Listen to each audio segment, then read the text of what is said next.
Remote work is far more common now than it was before COVID-19 upended our lives. With some companies insisting on team members spending a few days per week in the office, in other words, hybrid work, can Agile practices thrive despite a variety of team member locations? In this video, we'll discuss how Agile and corporate leaders can, with a few technique tweaks, improve communication and increase productivity while supporting multiple work styles. Hi, I'm Toolie Merchant, an expert in both Agile and remote work. In fact, I've logged over 45,000 remote work hours as an employee and as an entrepreneur. Being successful while working remotely comes down to mutually agreeable, consistent communication styles. Some of the practices we use in Agile can further support teams in achieving productivity across all time zones. This video is intended to be an introduction to the remote work principles that have worked for the major companies for whom I've worked and for me personally. I'll be discussing the specifics of hybrid versus fully remote work in much greater detail in future videos. If you're watching this and you don't work for a software development company, don't worry. The principles I'm about to describe apply to most knowledge workers. The word communication is pretty generic. What do I mean specifically? Well, think about it in terms of what we used to do regularly prior to the pandemic. We all went to an office, we sat at computers and did our work, we attended meetings, and we read lots of emails. Then we went home. And depending on the type of work we did, we might be checking emails or attending late-night audio-only meetings with colleagues on the other side of the world. Online chat came later. Instead of getting up to go talk to someone, we could just get on the chat program and communicate that way. Online meetings came into their own just before the pandemic and exploded in popularity and use at the start of the shutdown. We scrambled to get webcams. Personally, I waited 2 months for my new one, and we kept a comb nearby just so we didn't look like we'd just rolled out of bed. Online whiteboarding applications like Miro and Mural also exploded in popularity. Teams could work with digital sticky notes almost as easily as physical ones, and ideas written on those notes could be exported right from the board and circulated even faster than the physical notes. We learned to use Zoom and Microsoft Teams to schedule meetings. We used Teams and Slack and other chat programs to get quick answers to our questions. Sometimes we struggled waiting for information, but in fact, the world discovered that knowledge workers could work successfully from home. In fact, most teams enjoyed improved productivity. Agile teams in particular thrived because they already had systems in place that didn't require them to be physically present. Task tracking tools like Jira and Azure DevOps were at the center of our daily lives, just as they were pre-pandemic. Online meetings transitioned from audio only to video, and we learned to get comfortable being on camera. Some companies insisted that cameras must be on. Others were flexible and fine with audio only as long as participants were responsive. Brainstorming shifted to whiteboarding applications with the aforementioned benefits. Hallway conversations shifted to chat programs with varying degrees of success. The teams that were most successful also had good inter-team processes. Prior to the pandemic, the interdependent teams might or might not be situated near each other in the building, so they'd either have to get up and go to a meeting room or just meet virtually, even while on site. The teams were already collaborating well, then shifting to remote work had little impact on either team. So where does the friction occur? It's in the expectations for remote work. Leaders who used to just glance at dashboards to get a general idea of progress now study them more closely because that data is all they have to gauge success.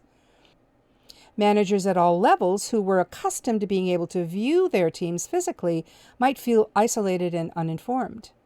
Agile leaders might feel uncomfortable if there are 1 or 2 team members who never turn on their cameras because they cannot see the reactions to their questions. Agile teams might feel more obliged to deliver agile theater, that is, producing an excess of reports instead of focusing on the most critical items and pushing back when necessary. It's essential to speak out loud the expectations for remote work so that leaders can receive the support they need to run the business. And team members who are accustomed to working quietly without a lot of interaction must respond to the need for greater communication across the team. Literally, the more the team members talk to each other, the more smoothly the business runs. Now, it's easy to say that and a little more challenging to get everyone on board with that idea. It comes down to the level of trust between team members and between teams and management. At a time when the tech industry is going through rapid change, trust can be the difference between the success or failure of the team, of the leadership, and even of the company. I mentioned at the start of this video, Agile has already systems built into it that can thrive regardless of the location. Here are some examples. Regular communication situations that yield data, such as the daily stand-up and Scrum of Scrums. Task tracking tools where team members document their work and check off tasks as they're completed. End of sprint demonstrations of application progress. Retrospectives where team members discuss ways to improve their working style going forward. In addition to those meetings and ceremonies, most of the companies I worked for also did these. Schedule adjustment meetings with project managers and stakeholders. Monthly or quarterly planning where leadership interacts with the team and adjusts priorities. Storing the information for further use can take the following forms. Well-documented onboarding information that eases new team members into productivity. Internal websites, wikis, and/or SharePoint to host reference information, and much more. These are just a few of the opportunities that teams have to exchange information with each other and with their interdependent teams. I mentioned earlier in the video that I'll be covering hybrid versus fully remote work in much greater detail in future videos. But let me say a few words here before we move on. There are many reasons why companies choose fully on-site, hybrid, or fully remote work for their employees. For some companies, it's an economic factor. They may have invested in their own real estate and want to have the building fully utilized. It's also an economic factor for the businesses in and around their location, the local deli, the food truck, and some other services that come to their location. Some companies feel strongly that communication in person is the only valid method for moving projects forward. For them, it may be a comfort zone that they are unwilling to alter. We had just addressed some of the ways that communication can be valid virtually, but not everyone is open to that idea. Some companies literally don't have the physical space to house everyone that they've hired.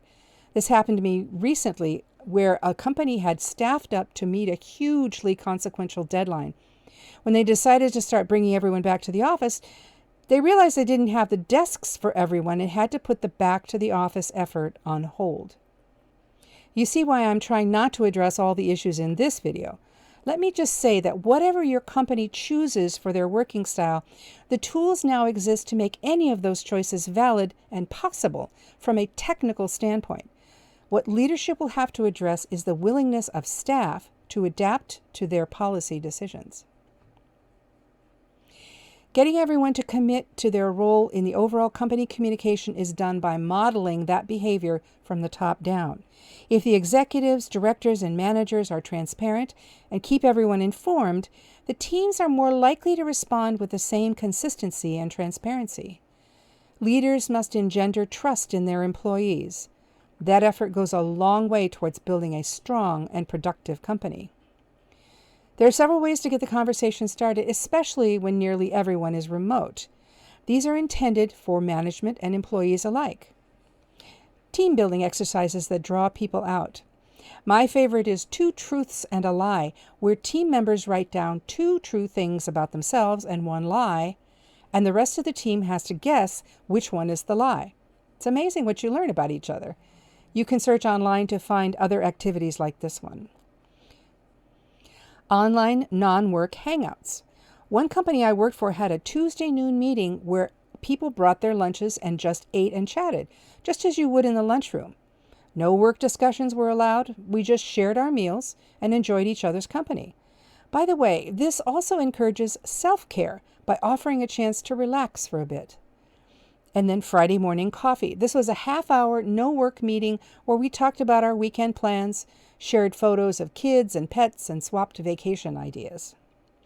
The point of these activities is to get everyone talking about themselves so that we know each other as more than just fellow employees. This might be a little uncomfortable at first, and everyone must, in their own mind, set proper boundaries. But in my experience, these kinds of activities result in a very favorable improvement in communication about work. Sometimes it's better if you bring someone in from the outside who doesn't have an emotional stake in the current situation in your company. A thoughtful, independent assessment of the communication dynamics can clarify those friction points and provide remedies for getting everyone both trusting and talking. That trust plus communication combo leads to greater productivity and an improved bottom line. If this sounds like something your company can use, reach out to me by visiting my Corporate Agile website and booking an appointment with me.